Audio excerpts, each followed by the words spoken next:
Tá de volta, 41 minutos, quase 42 do segundo tempo. O Fortaleza vai perdendo em casa para o Fluminense por 1-0. Amanhã tem Flamengo e São Paulo. Losetti, como é que você enxerga esse confronto? Contra o time que é o líder por pontos perdidos, que é o São Paulo. Mas eu não vejo nenhum de vocês apontando o São Paulo como candidato ao título, apesar de ser o líder por pontos perdidos. Contra a equipe de melhor elenco do Brasil, que amanhã, pela primeira vez, pode assumir a liderança do Campeonato Brasileiro, Losetti. Rizek, eu pelo menos não aponto o São Paulo porque eu vejo muitos buracos no elenco, acho o elenco curto e mal formado também, algumas posições carentes, por exemplo, jogadores de velocidade pelos lados. O problema do São Paulo, ele tem muitos protagonistas jovens, então a tendência de oscilação é muito grande. O garoto que arrumou a defesa, por exemplo, é base, jovem, é o Diego.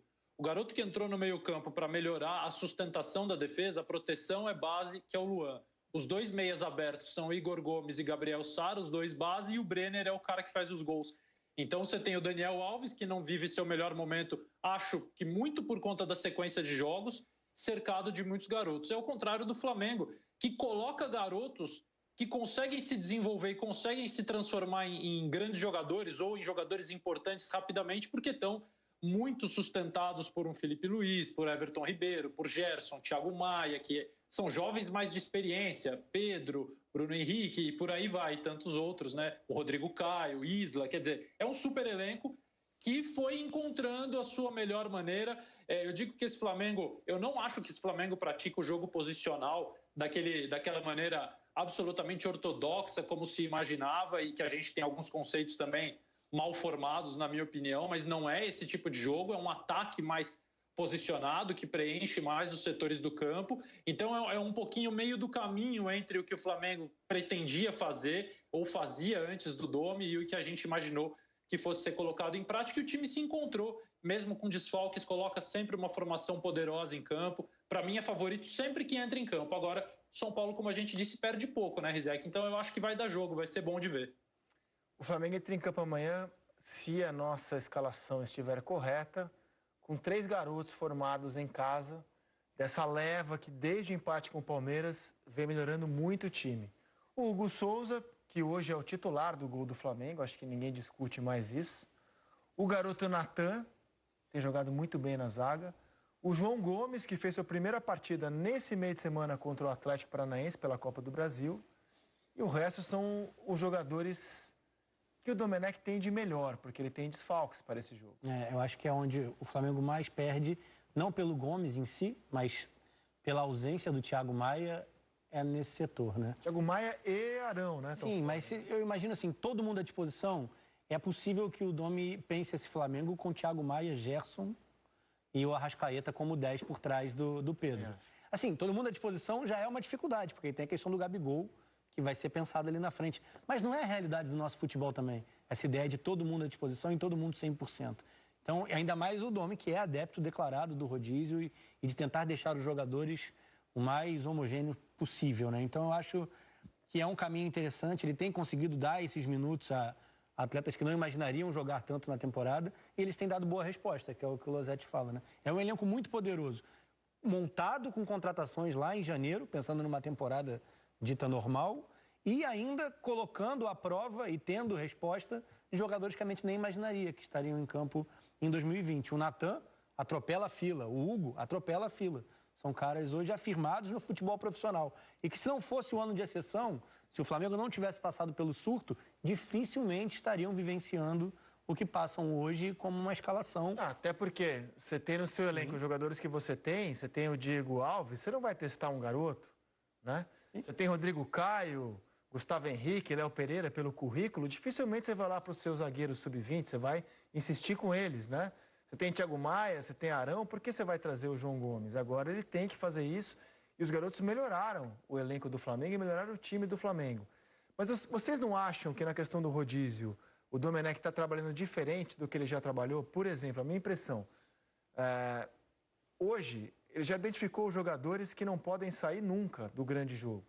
Gerson, Everton Ribeiro, estão sempre lá no grande jogo. Tudo bem, de vez em quando ele altera o posicionamento do Gerson. Mas o Pedro, o Gerson e o Everton Ribeiro, por exemplo, ele não saca do grande jogo. Estão sempre lá. Mas eu acho que ele faz isso por não ter jogadores com a mesma característica para desempenhar a mesma função. E qualidade. Mas não, se ele tivesse a característica, eu acho que, por exemplo, quando o Gerson está desgastado e o Diego está à disposição, ele usa o Diego como terceiro jogador no meio.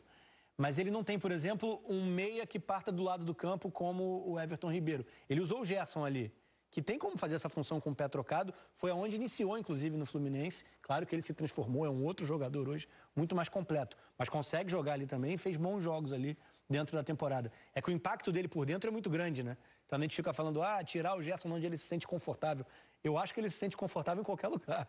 Porque é impressionante como ele entrega uma regularidade nesse time. E a questão do Pedro com o Gabigol.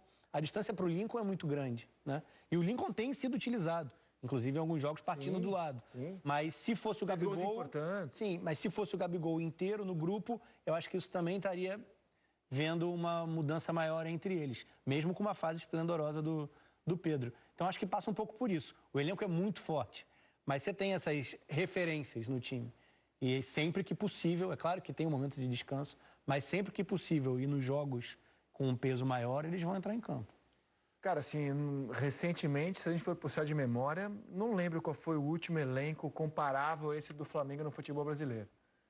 Vou ter que voltar há muitos anos para pensar num elenco... Não sei se nessa realidade atual de futebol, assim, última década, 15, 20 anos, a gente já teve algo parecido. Acho que não. Tô lá pensando o Cruzeiro campeão, lá no início dos pontos corridos com o Lucha, era um elenco bem luxuoso, assim, era um elenco que tinha... Não chegava nesse Não, exatamente. É só para falar assim, a quantidade de opções. A gente tinha um Aristizábal, por exemplo, que transitava ali, o Alex Alves, né, o boiadeiro que transitava por ali também, enfim. O Cruzeiro chegou a ter muitos nomes para entrar em campo com muita qualidade. Mas eu não acho que se compare também, não. Do outro lado, o Diniz não tem nem de longe a fartura de craques que o Flamengo tem. E ele tem o mérito de buscar soluções que até estavam meio escanteadas no clube, que é o caso do Brenner. Trouxe o Gabriel Sara para o time titular. Achou um zagueiro da base, que é o Diego Costa, muito bom jogador. Como é que você analisa essa escalação? E com um cara, Losetti, de quem a gente esperava estar falando aqui, de um dos melhores do primeiro turno, pela expectativa, pela qualidade, pelo salário. Daniel Alves, que pelo menos para mim até aqui joga bem abaixo do que poderia. Eu também acho que ele está jogando abaixo, Rizek, mas eu sou do time que, assim, eu nunca tiraria ele durante um jogo importante, durante um jogo grande ou de um jogo grande como esse. Eu acho que ele tinha que ter descansado, por exemplo, naquele jogo contra o Binacional. Até agora não acredito que ele entrou em campo num jogo absolutamente fácil do São Paulo vencer e só precisava de um empate. Ele precisa ser preservado. Mas ele quer jogar todas. Meu amigo, mas que por enquanto você não é o técnico, né? Ou não deve ser o técnico. Então...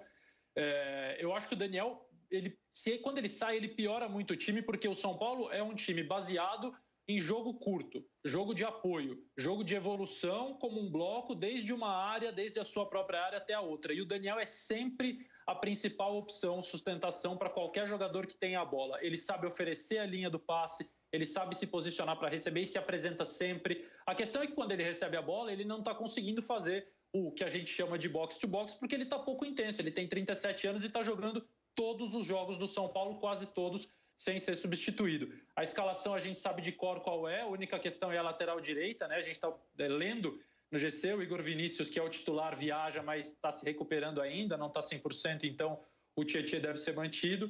Eu vejo um time que o que as pessoas mais reclamam nesse São Paulo, que é a tal saída de bola curta, para mim é o que o São Paulo faz de melhor, especialmente contra rivais nacionais, que não tem o dom da pressão como tem, por exemplo, alguns times argentinos. O São Paulo atrai e sabe sair. O problema é quando se posta no campo de ataque, e aí eu acho que falta um pouco de profundidade pelos lados, acho que falta um pouquinho de velocidade na circulação da bola. Sair, o São Paulo sai bem, e aí depois ele esbarra nas limitações de elenco que tem.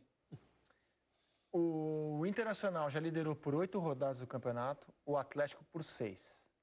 Se o São Paulo derrotar o Flamengo amanhã e o Palmeiras perder do Atlético na segunda-feira em São Paulo, o Atlético tem a chance de voltar à liderança, porque ele vai se igualar em número de pontos a Inter e Flamengo e terá uma vitória a mais. Só que o Atlético Mineiro vem de uma sequência muito ruim. Dos últimos 15 pontos que disputou, ganhou apenas 5.